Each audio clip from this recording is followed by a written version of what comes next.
Welcome to Inside the Game, hockey fans, and Randip Janda from Hockey Night in Canada, Punjabi, joining you. And today we've got a very special guest.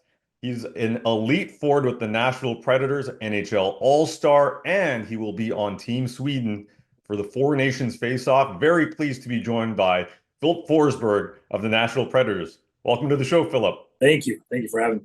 Yeah, it's great to have you. It's you're one of the elite players, as I mentioned, in the NHL, but this is a special time in the NHL because best on best hockey's coming back. You got the Four Nations face-off, of course. A lot of players are excited, but I want to get your thoughts on, first of all, congratulations to be named to Team Sweden. But how are you feeling about getting to play at the highest level internationally again?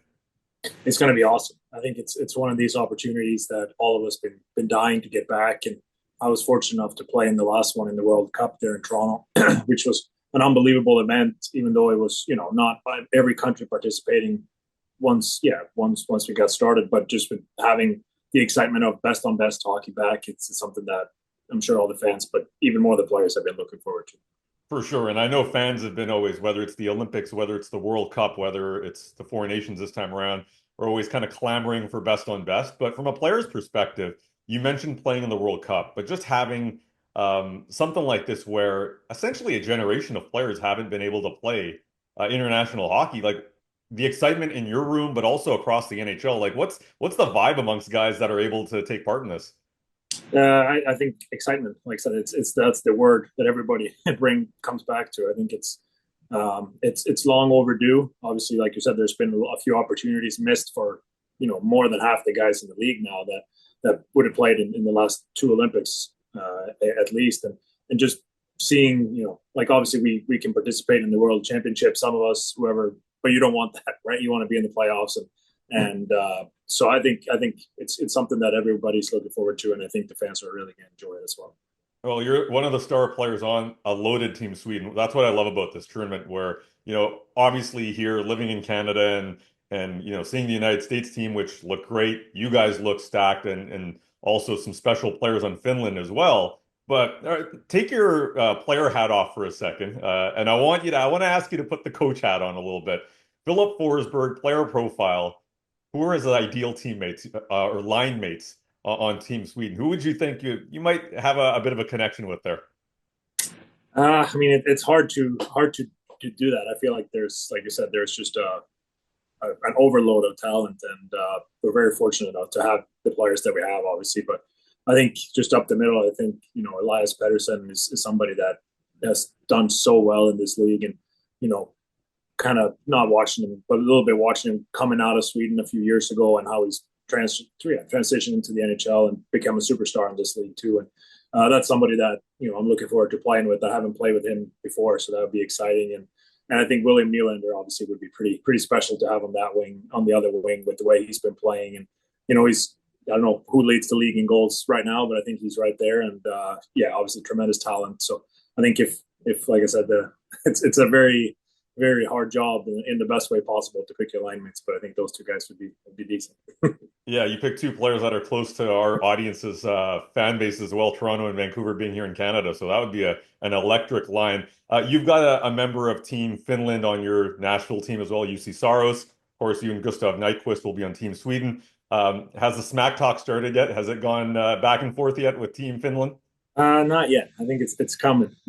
It's gonna happen. Obviously, I think it's a little bit there now with the World Juniors. There's a little friendly competition going on, in the locker room, and then once that's over, I think it will start picking up a little bit more between us. But Shoes is he's just a little too nice, I think. So it's we don't want to pick on him, and he certainly doesn't do anything to pick on us yet. But we'll get there. Well, it's one of those things where, working in hockey over the last decade now, you talk to a lot of Swedish guys and Finnish guys. Like, I guess as North Americans, we don't really maybe understand how big of a rivalry this is, right? You guys are neighbors. Obviously, there's a rich history going back hundreds of years. For a North American hockey fan, can you describe how big that rivalry is for you guys on whether you're on the Finnish side or the Swedish side? Oh, it's like I said, it's hard to describe, especially like you said, it goes back, and every most of us have played in the national team growing up. You play Finland 6-7 times a year. Because you played them, you played Czech. When I grew up, it was Russia. Obviously, with the situation there, there are some other teams they play now, but it's just you start that rivalry from from yeah from childbirth pretty much, and yeah, the bigger the stage is, the bigger the rivalry gets, and I feel like Sweden and Finland are always there when it comes down to medal games and big games like that. So yeah, it's certainly something that we want to kind of yeah re enlighten whatever however we say it, but get the rivalry back on again.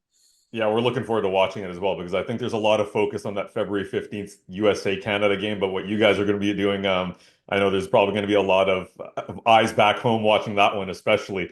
Okay, so we've been talking a little bit about you as a player. Your story's been awesome to watch over the years and really turned into one of the elite players in the NHL. But Filip Forsberg, the fan, when he was watching international hockey, what is the ultimate fan moment for you? Like if there's a for Canadian hockey fans, obviously the golden goal with Sid is probably the one that stands out for the most recent generation. For you, do you have one that you said that is my ultimate Team Sweden moment? Yeah, it'd be 4 years prior to the golden goal. It was when Sweden beat Finland. Kind of exemplifies the rivalry perfectly. But yeah, Sweden beat Finland in the Olympics in 2006, and 12 years old, 11 years old, whatever I was kind of prime of childhood, so to speak. Like when you really start understanding and loving the game and being able to watch Sweden with Forsberg, Sundin, Lidstrom. That team. Lundqvist has just kind of started his NHL career, but obviously was an unbelievable goaltender. It was awesome. And seeing them beat Finland 3-2 tight game, and Lidstrom with the game winner, that kind of capped off that whole era. And it was definitely special. Well, also the party in Sweden must have been unreal, right? Like a 2, 3 day event, probably a full week. How long was it? Yeah, definitely. I mean, like I said, 11 years old wasn't. It was probably a lot of sodas going around in the house, but it was awesome. I'm sure there's like Sweden is historically done a really good job celebrating those type of events, and I'm sure that was one of the better ones for sure.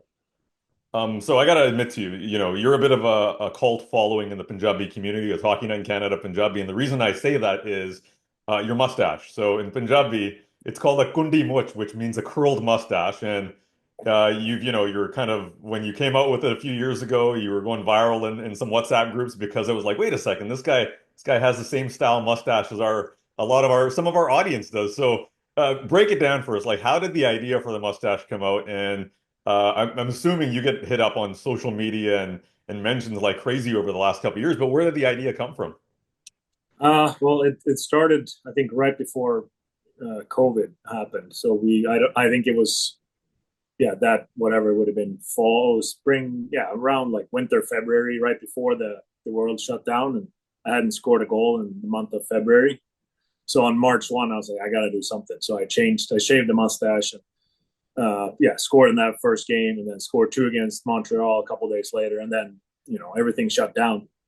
So then it was just me and my I think it was girlfriend at the time proposed a little bit after that, but we were just hanging out. There's nothing, you couldn't really do anything, you couldn't go anywhere, so we were just hanging out. So I just let it grow, and all of a sudden, time was a friend. So then a couple months in, I saw the it started to curl kind of, and then I started just kind of playing with that, and she liked it, and I started to get comfortable with it. And then season came back, and we played the bubble, and it went well in the bubble, so I kind of kept it around, and here we are, almost Well, 5 years.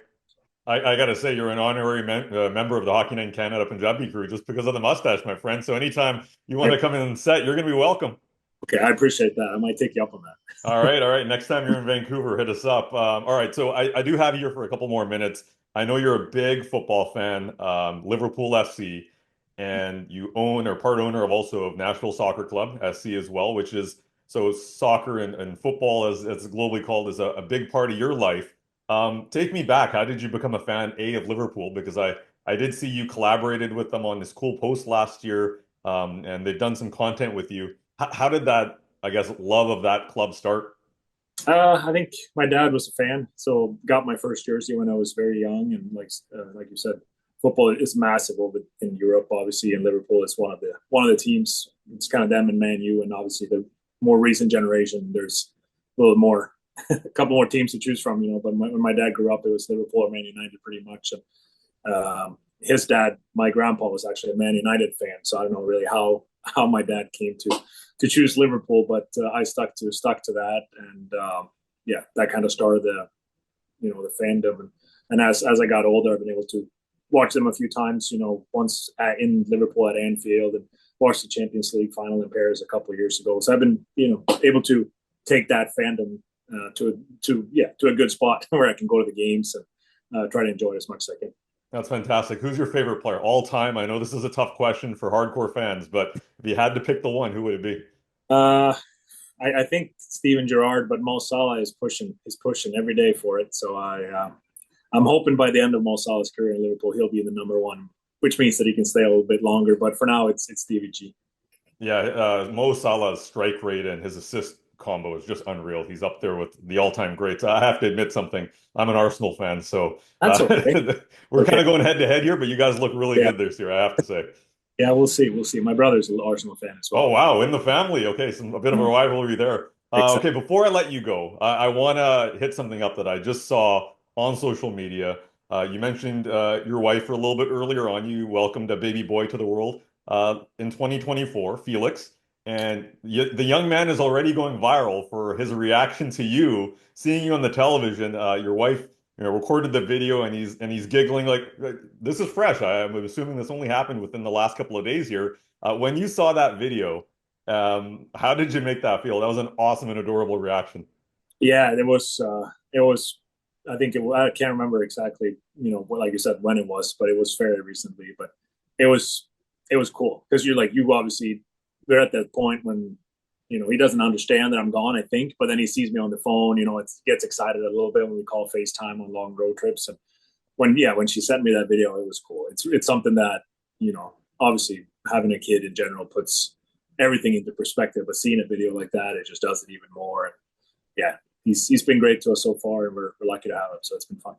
No, it was a great thing to see, and it's just one of those things. I know the league shared it on their social media account as well, and people are loving it. So, Philip, thank you very much for joining us. Best of luck at the Four Nations face-off and the rest of the season here with the Nashville Predators.